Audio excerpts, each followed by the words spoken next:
Alors bonjour mes empereurs, bonjour à tous. J'espère que tout le monde dévore le marché comme cela se doit. J'espère que tout le monde avale les dollars sur le marché. Aujourd'hui, nous allons parler des différents types de tendances. Quand on parle de trading, on parle de tendance. Ok, celui qui ne sait pas identifier la tendance, la personne ne peut pas prendre des positions correctement. La personne ne peut pas prendre de bonnes décisions sur le marché. Alors, il faut comprendre en fait que quand vous faites du trading, vous faites du commerce. C'est pourquoi on a le bouton sell et le bouton buy. Donc, on achète et on vend. On achète quand on envisage une augmentation de prix et on vend quand on envisage une diminution de prix.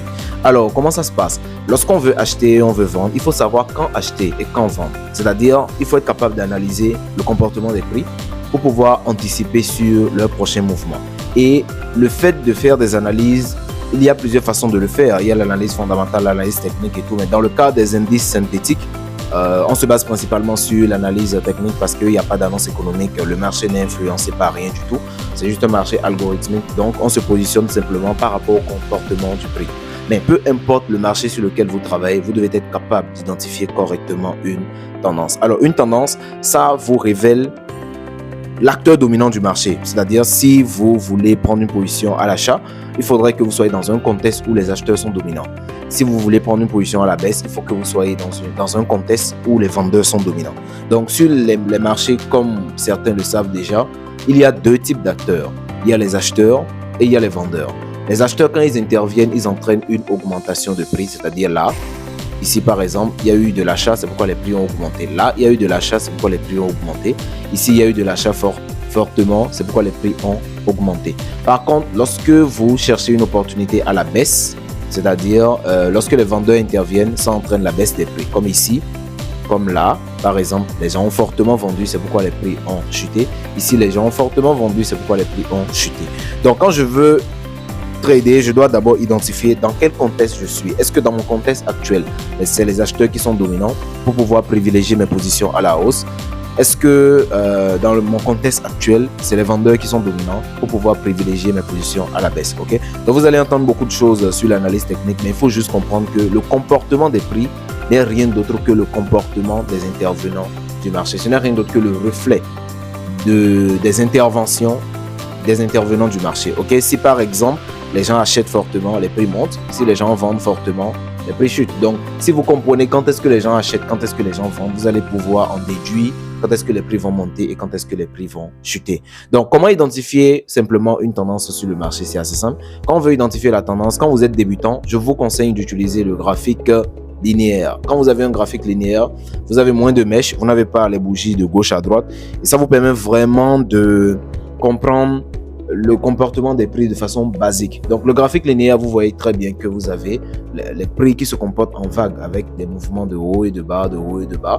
Donc, plus les prix chutent, plus ça vous donne des vagues de plus en plus baissières. Okay? Et plus les prix montent, plus ça vous donne des vagues de plus en plus haussières. Donc, en tenant compte du comportement des prix, vous allez pouvoir en déduire la tendance. Mais pour identifier la tendance, il y a plusieurs méthodes que j'ai déjà partagées d'ailleurs, ou du moins ce que je partagerai dans de prochaines vidéos. Mais aujourd'hui, nous allons principalement voir les différents types de tendances. Alors, comme vous le savez, il y a trois types de tendances sur le marché. Il y a la tendance haussière et il y a la tendance baissière. La tendance haussière, ce n'est que le reflet d'un contexte où les acheteurs sont dominants. Donc, si par exemple, je défile mon graphique en arrière, vous allez voir que ici, les prix sont fortement montés de là à là. Donc, quand je prends ma ligne verticale, je scinde ici, on voit que d'ici jusque là, les prix sont fortement montés. Nous sommes en H1. Donc, ça veut dire que dans ce contexte, nous avons une tendance haussière. Donc, dans une tendance haussière, ce sont majoritairement les acheteurs qui sont dominants. Alors, dans un autre contexte, on peut avoir une tendance qui est baissière. Par exemple, de là à là, vous voyez très bien que les prix ont démarré leur mouvement sur ce point. Et voilà, à partir d'ici, ils ont commencé à chuter jusque là. Donc, vous voyez qu'en fait, en se basant simplement sur, de façon basique, l'observation du marché, vous pouvez déduire facilement la tendance. Et là, comme je le disais tout à l'heure, plusieurs types de tendances. Donc là, nous avons une tendance qui est baissière, c'est-à-dire que de là à là, les prix ont fortement chuté jusqu'à ce point avant de se retourner à la hausse. Donc quand je suis dans une tendance baissière, ça me montre qu'en fait, les vendeurs sont dominants et donc je dois privilégier mes positions à la vente. Donc dans ce contexte, pour pouvoir vendre, il faut que je sache quand est-ce qu'il faut vendre. Je sais qu'il faut vendre dans une tendance baissière, mais quand est-ce qu'il faut vendre?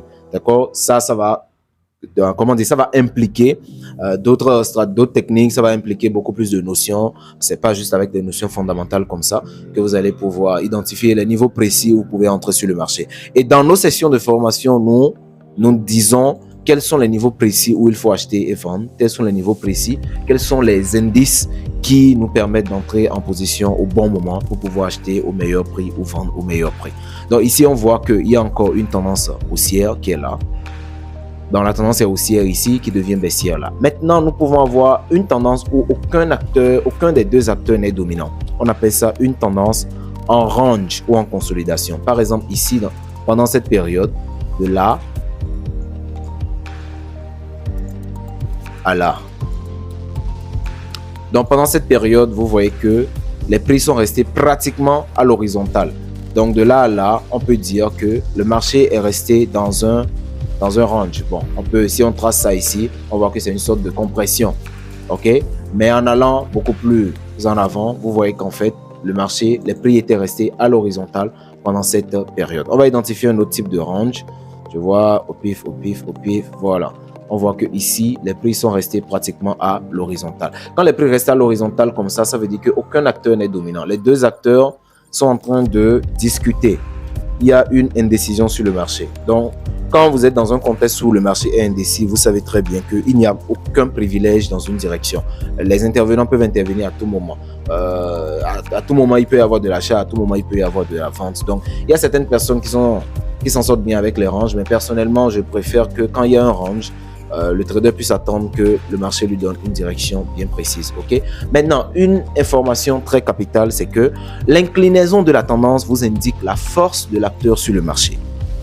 Lorsque la tendance est fortement inclinée, ça vous indique, la force de l'acteur sur le marché. Par exemple, on prend cette tendance baissière.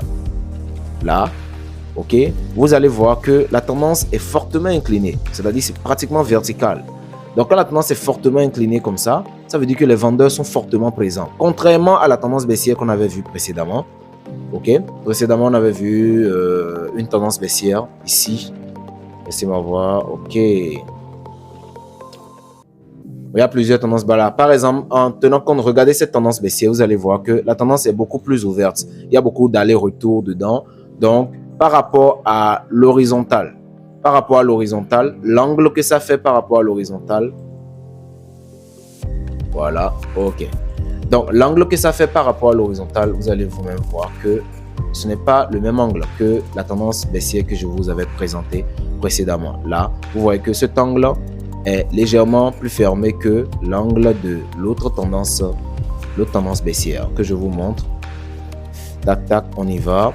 Donc, sur l'autre tendance baissière, vous allez remarquer que l'angle, ok, par rapport à l'horizontale n'est pas la même. Regardez ici, quand je trace une ligne horizontale, voilà, regardez l'angle de la tendance, comment c'est fortement incliné.